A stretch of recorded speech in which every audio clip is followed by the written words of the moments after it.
Today, welcome back to my channel again. As I always do, so Friday, I just had my lunch here in Hilton. It's good. And after that, I'm just taking a walk. Yeah, this is just for my daily routine. Like right after I just grab something, I'm just always just try to just take a walk to digest. This is really good part of my daily routine. I'm really enjoying it. Today I want to talk about the law school application to you guys. If you've been familiar with any U.S. law school application before, if you're interested in being a lawyer, then you should be considering, like, if you do have bachelor's degree, or if you complete any foreign law school education outside of the U.S., then you are eligible for the LLM. This LLM is for the foreigners, not for, oh no, even if you're American, and then if you do have a JD, Juris Doctor degree, you still eligible for the LLM, but usually LLM is for foreigners. So if you complete this LLM degree, you are only available to take a bar exam in Washington DC. So DC bar is the only option as an LLM degree holder. But I'm going to JD program Juris Doctor. So this is for the Americans or other just regular law school students, because I think if you wanna be a lawyer in US, and then you don't know like which state you might wanna choose, and you might wanna try to settle down later on. So hopefully, so if you only have an LLM, and then if you want to live in Washington DC as an LLM degree holder as a lawyer, I'm not sure if this is just from my understanding, my own perspective. You only have a very limited chance of like working for any law firm there, unless you have a JD together. Because that's why I chose JD, Juris Doctor. So to apply for the law school here in US, and then you should take a LSAT exam to enter any credit law school in US. Today,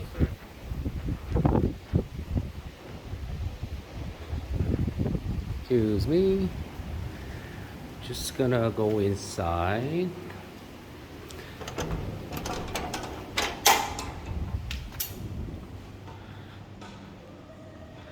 So this is the test inside. Yeah, I'm just gonna continue. So apply for any accredited U.S. law school JD. You should take an LSAT.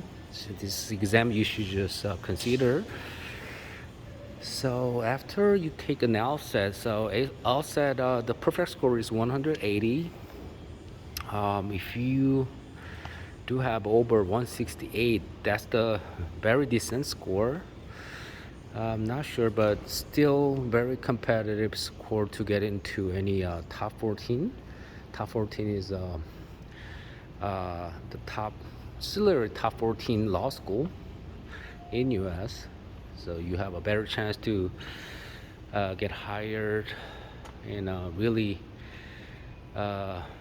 big law firms in US. So I recommend just take an LSAT first. Take your time. It might take like a couple months or even a year or over a year to get a really nice score for the LSAT, in the LSAT score. And next stuff is a GPA. So be sure to, I just warn yourself that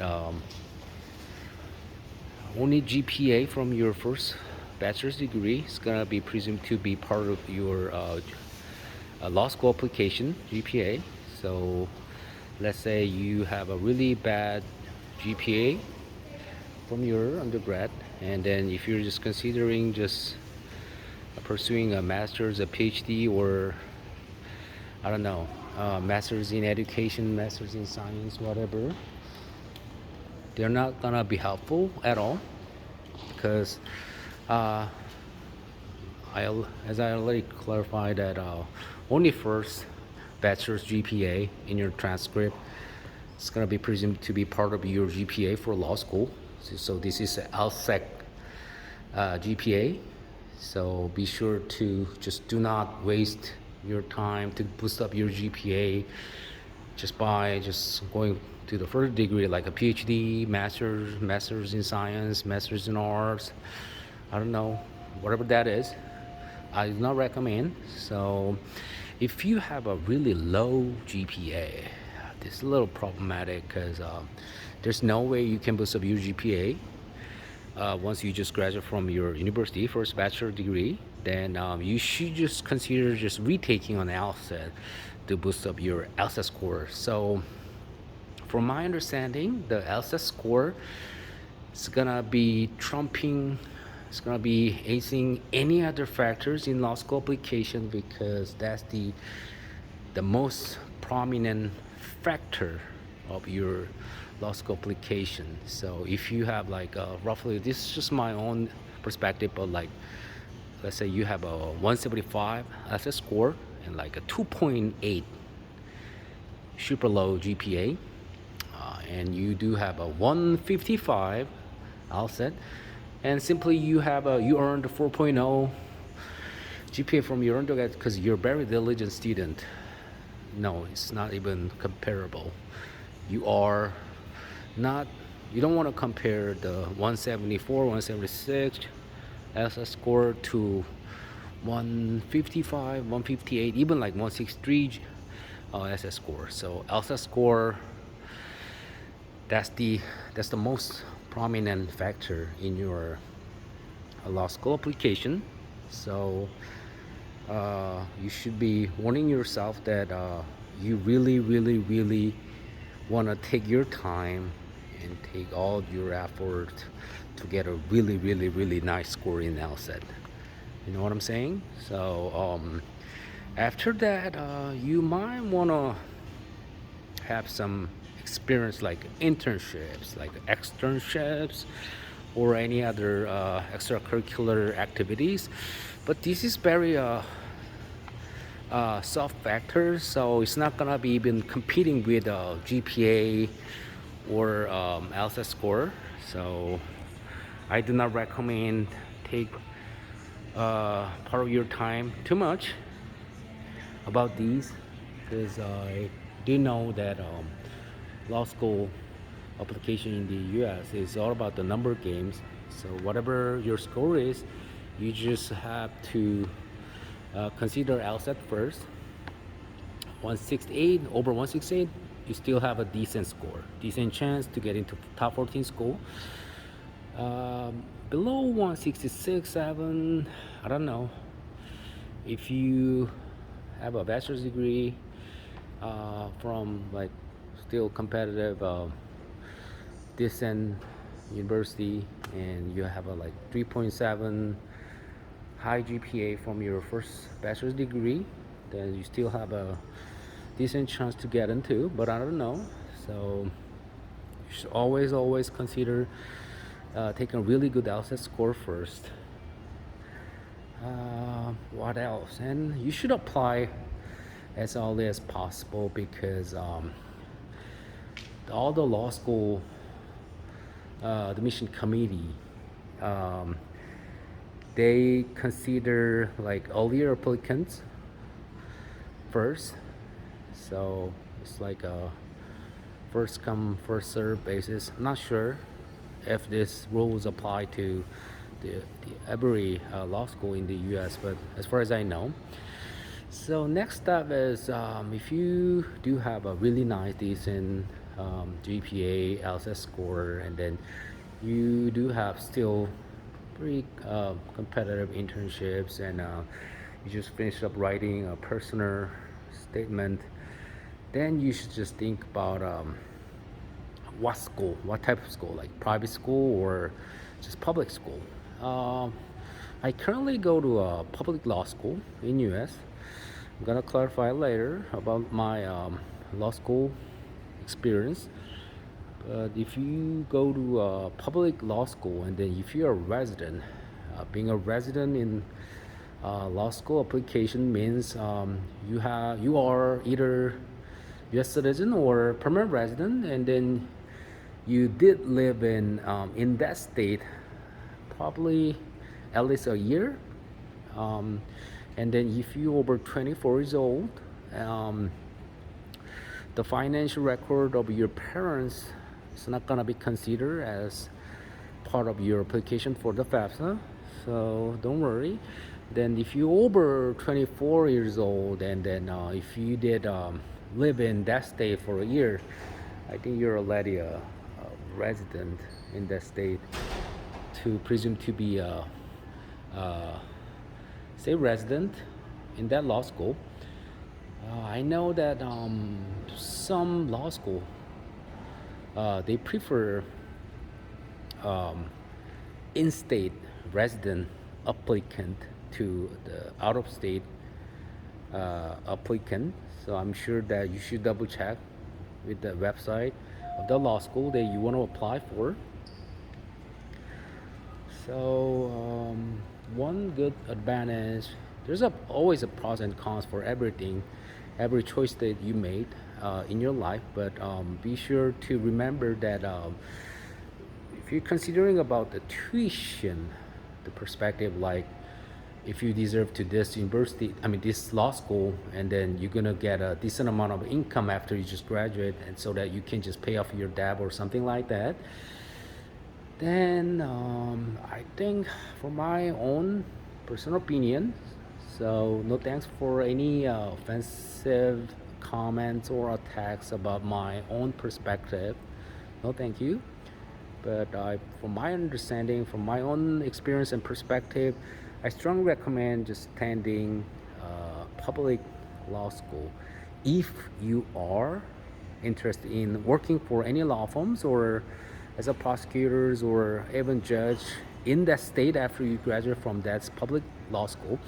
I strongly recommend you to just apply for your state law school, because it's not all about money. So it's about just your lifestyle. Because let's say if you are a resident in Wisconsin or Indiana or Ohio, then you do want to live in Ohio after you graduate from Ohio State University Law School.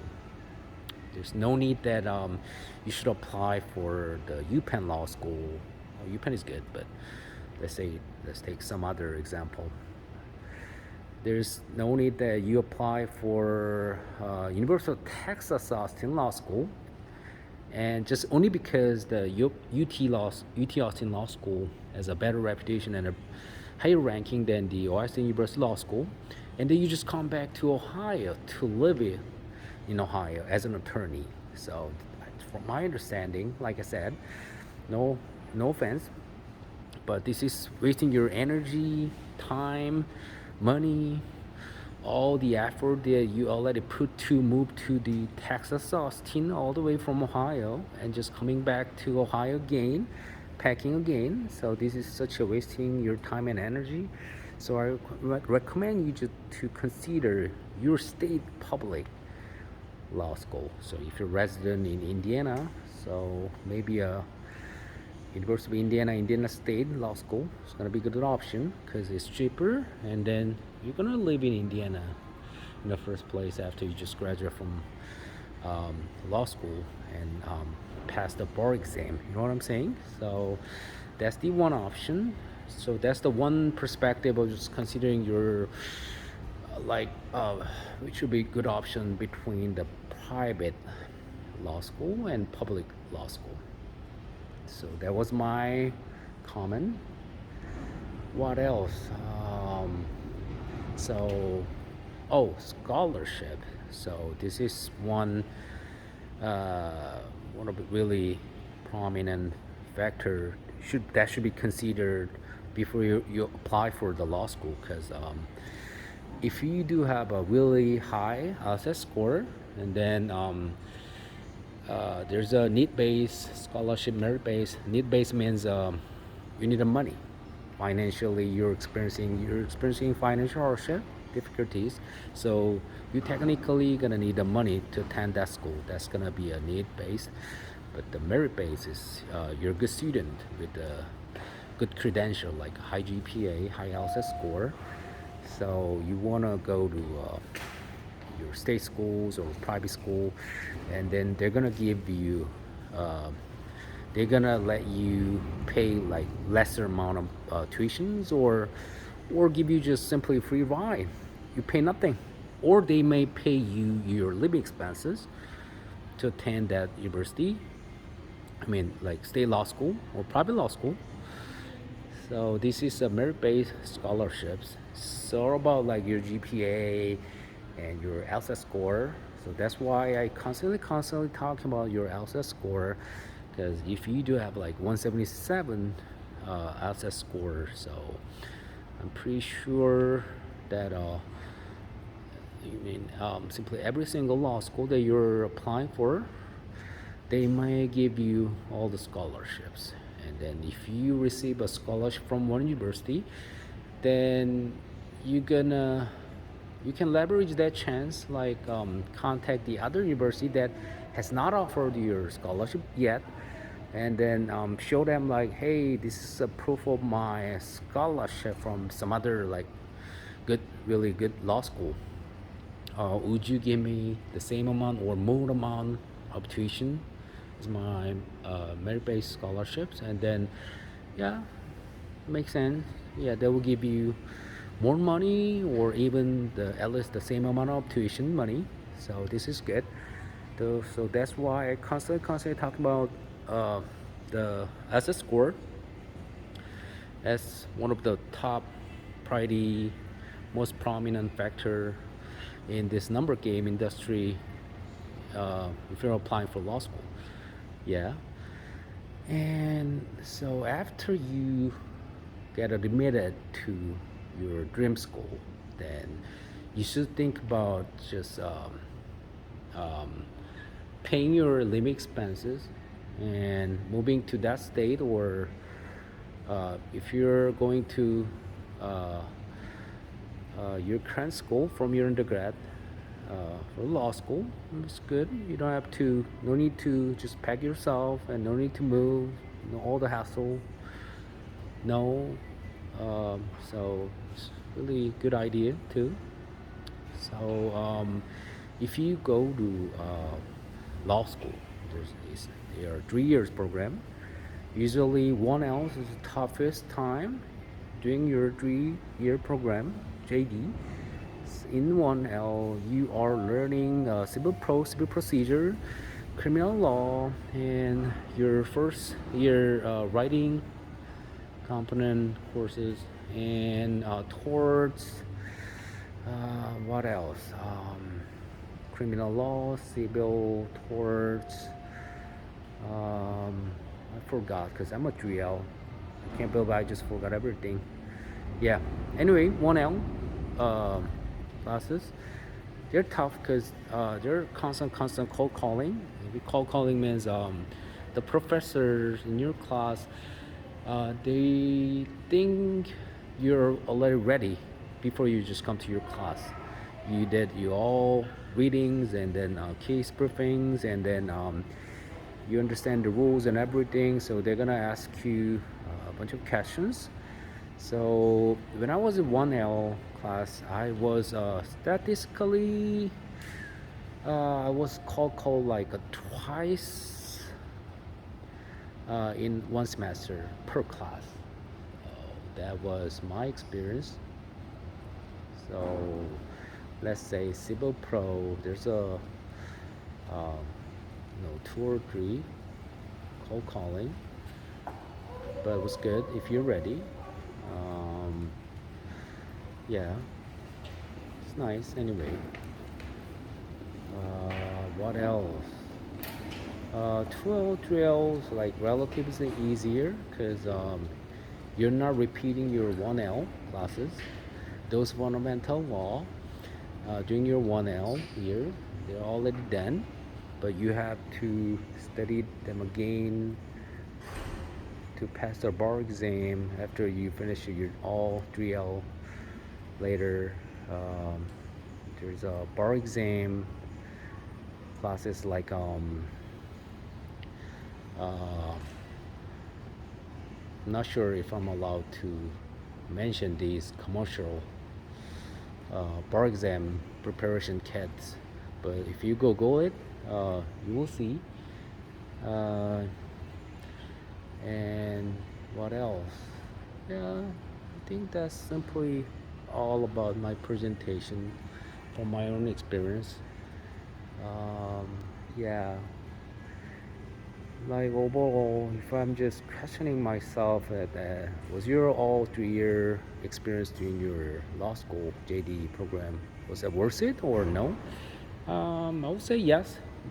It's worth it from my own perspective. You know, if you become a lawyer, then it's pretty easy to move to other state as long as you are allowed to practice in that state after you just take a bar. Because if you pass the New York bars and California bar, so you have either option to live in California, LA, or New York, Manhattan. Anyway, so this is a really good part of your lifestyle because you do have a pretty much like a flexible chances to decide where to live as a lawyer, so that was good. And then if you're American US citizen, you have a bunch of chance to be working for the federal government like a judge, prosecutors, or I don't know, CBP, Custom and Border Protections, whatever. So they're really good chances. So in next channel, if I come back later, I will just clarify it later. So about my prospective careers after I become a lawyer next year. So for today, this is all about my presentation. All right, thank you guys. Thank you for watching my channel. Bye. Oh, happy Thanksgiving. Bye.